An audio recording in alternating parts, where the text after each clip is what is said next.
Hi, today I've heard of me Samsung Galaxy Xcover 6 Pro and I'll show you how to log out from Gmail account on this device.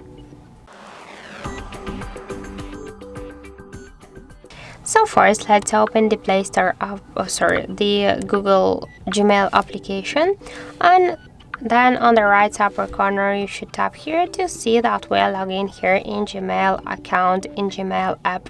And if you want to log out from Gmail account in Gmail application, we should first log out from Google account on our device. And to do that, we should click here to manage accounts on this device, select this account and click here to remove account button. Then confirm your action by click here to remove. If you have some protect methods, unlock methods on your device, you should use it. And after that, in Google account settings, we can see that we say, we just have no here any logged in accounts. So let's go back to the application, and also in the app we can see that we also log out from Gmail account. And that's it. So thank you for watching, and if you find this video helpful, don't forget to leave a like, comment and to subscribe our channel.